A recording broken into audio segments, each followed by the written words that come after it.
ఆచి chicken masala.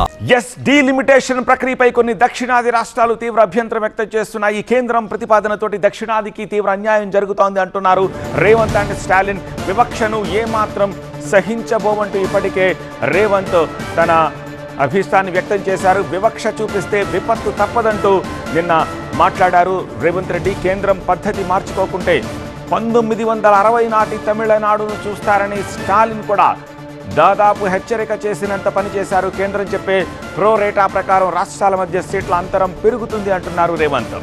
Hybrid విధానంలో దక్షిణాది రాష్ట్రాలకు కాస్తైనా న్యాయం జరుగుతుంది అంటున్నారు రేవంత్.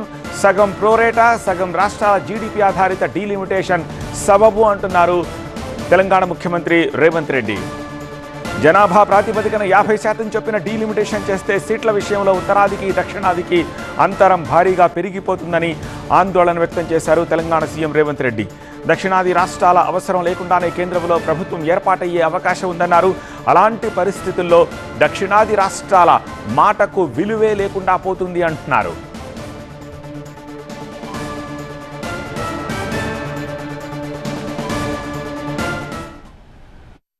ఫర్ ఎగ్జాంపుల్ కేరళలో 20 సీట్లు ఉన్నాయి, 10 పెరిగితే 30 అవుతాయి. ఉత్తరప్రదేశ్లో 80 సీట్లు ఉన్నాయి, 50% అంటే 40 సీట్లు పెరిగితే 120 అవుతాయి. ఇందులో పొంచి ఉన్న ప్రమాదం ఏంటంటే ఈరోజు 20 సీట్లు ఉన్న కేరళకు, 80 సీట్లు ఉన్న ఉత్తరప్రదేశ్కు అంతరం 60 సీట్లు. ఈరోజు 50% పెంచితే కేరళ 30 సీట్లు అవుద్ది, ఉత్తరప్రదేశ్ 120 సీట్లు అవుద్ది. ఇప్పుడు 30కి 120కి అంతరం 90 సీట్లు. అంటే ఈరోజు కేరళకు ఉత్తరప్రదేశ్కు ఉన్న గ్యాప్ 60 సీట్ల బదులు 90 సీట్లం అవుతుంది. ఇప్పుడు దూరం ఉంది, అప్పుడు అగాధం ఏర్పడుతుంది. పాలిటిక్స్లో అటల్ బిహారీ వాజ్పేయి గారి ప్రభుత్వం ఒక్క ఓటుతోనే, ఒక్క సీట్తో పడిపోయింది. ఒక్కొక్క సీటు ఎంత కీలకమైంది. ఈరోజు తెలంగాణలో 17 ఉన్నాయి, ఉత్తరప్రదేశ్లో 80 ఉన్నాయి. ఈరోజు మన గ్యాప్ వచ్చేసి 63. రేపు ఇది పెంచినప్పుడు మనకేమో 26 అవుతున్నాయి, ఉత్తరప్రదేశ్కు 120 అవుతున్నాయి. అప్పుడు 94 సీట్లు మనకు ఇద్దరికి మధ్యలో అంతరం అవుతుంది. బీహార్, ఉత్తరప్రదేశ్, మధ్యప్రదేశ్, రాజస్థాన్ ఇవన్నీ అత్యంత కీలకమైన రాష్ట్రాలు ఉత్తర భారతదేశంలో. దక్షిణ భారతదేశంలో కేరళ, తమిళనాడు, ఆంధ్రప్రదేశ్, తెలంగాణ, కర్ణాటక ఇవి ఒక భాగం. ఈరోజు మనం ఈ రాష్ట్రాలన్నీ కలిసి పాండిచ్చేరితో సహా 130 సీట్లు ఉన్నాయి. 543లో 130 సీట్లు మనకి తీసేస్తే 413 సీట్లు వాళ్ళ దగ్గర మిగులుతున్నాయి. ఈ రెండింటి మధ్యలో ఈరోజు ఉన్న తేడా 412 సీట్లు మనకు వాళ్ళకు ఉన్న మధ్యలో తేడా. ఈరోజు సీట్లు పెంచితే మనం 195 అయితే 50% పెంచితే 130 సీట్లు ఉన్నాయి. ఇక్కడ కేరళలో 20, తమిళనాడులో 39, పాండిచ్చేరిలో 1, ఆంధ్రప్రదేశ్లో 25, తెలంగాణలో 17, కర్ణాటకలో 28. ఇవన్నీ కలిపితే 130 సీట్లు. 50% పెరిగితే మనం 195 అవుతాం. అదే మిగతా ప్రాంతంలో ఉన్న 413 సీట్లు పెంచితే దాదాపుగా వాళ్ళకు 621 సీట్లు, 620 సీట్లు అవుతున్నాయి. ఈరోజు మనకు వాళ్ళకు మధ్యలో ఉన్న అంతరము ఎంతుంది, ఈ పెంచడం వల్ల ఎంత అవుతుంది? ఈ రోజున్న మనకు వాళ్ళకు ఉన్న అంతరము 412 సీట్లు ఉంటే రేపు పెంచే సీట్లతోని 620 సీట్లు అవుతాయి.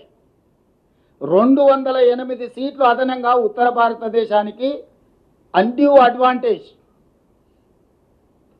భవిష్యత్తులో ఇప్పటికే భారతీయ జనతా పార్టీ అధికారంలోకి వచ్చిన తర్వాత దక్షిణాది రాష్ట్రాలకు కీలకమైన శాఖలు ఏవీ ఇవ్వలే. ప్రైమ్ మినిస్టర్ కానీ, హోమ్ మినిస్టర్ కానీ, డిఫెన్స్ మినిస్టర్ కానీ, కామర్స్ మినిస్టర్ కానీ ఇట్లా మీరు. రాబోయే రోజుల్లో తెలంగాణలోనూ సీట్లు పెరగబోతున్నాయన్నారు కిషన్ రెడ్డి. అప్పుడు ఆదాయం ఎక్కువగా ఉన్న జిల్లాలకు ఎక్కువ సీట్లు కేటాయిస్తారా? రేవంత్ సర్కార్ని ప్రశ్నించారు ఆయన. రేపు తెలంగాణ అసెంబ్లీలో పునర్విభజనలో సీట్లు పెరుగుతాయి. సీట్లు పెరిగినప్పుడు ఆదిలాబాద్ కానీ, కరీంనగర్ కానీ, మెదక్ కానీ, వరంగల్ కానీ, ఖమ్మం కానీ, మహబూబ్నగర్ కానీ, ఆయన సొంత జిల్లా అయినటువంటి మహబూబ్నగర్ కానీ, ఈ జిల్లాలన్నిటికీ కూడా ఇప్పుడున్నటువంటి నిష్పత్తి కాకుండా, ఇప్పుడున్నటువంటి ప్రతిపాదికన కాకుండా, మరి హైదరాబాద్లో బాగా అభివృద్ధి, ఎందుకంటే 70% తెలంగాణ రెవెన్యూ హైదరాబాద్ నుంచి వస్తుంది. 70% తెలంగాణ ప్రభుత్వానికి వచ్చేటువంటి రెవెన్యూ హైదరాబాద్, రంగారెడ్డి జిల్లాల నుంచి వస్తుంది. కాబట్టి 2 జిల్లాలలో సీట్లు మరి 70% పెంచి మిగతా ముఖ్యమైనటువంటి ప్రాంతాలలో 30% సీట్లు ఇవ్వాలంటారా? ఏదైనా ఒక ప్రతిపాదన చేస్తే ఒక ముఖ్యమంత్రిగా ఉన్నటువంటి వ్యక్తి, ఒక బాధ్యత కలిగినటువంటి వ్యక్తి, ఒక రాష్ట్రానికి ప్రాతినిధ్యం వహిస్తున్నటువంటి వ్యక్తి, అత్యంత మేధావి, నువ్వు రాహుల్ గాంధీ తర్వాత దేశంలో అత్యంత మేధావి ఎవరంటే మన రేవంత్ రెడ్డి గారే. అటువంటి రేవంత్ రెడ్డి గారు ఈ ప్రతిపాదన చేస్తే మరి ఈరోజు దేశమంతా కూడా ఆశ్చర్యపోతా ఉంది. ఇక తమిళనాడు సీఎం స్టాలిన్ ఏకంగా కేంద్రానికి స్ట్రాంగ్ వార్నింగ్ ఇచ్చారు. ఇష్టానుసారం డీలిమిటేషన్ చేసి దక్షిణాదికి అన్యాయం చేస్తే తమిళనాడు పవర్ ఏమిటో చూపిస్తామని కేంద్రాన్ని హెచ్చరించారు. పదవులు, అధికారం తమకు ముఖ్యం కాదన్న స్టాలిన్ ప్రధాని మోదీకి తమిళనాడు తరపున ఇదే చివరి హెచ్చరిక అని స్పష్టం చేశారు.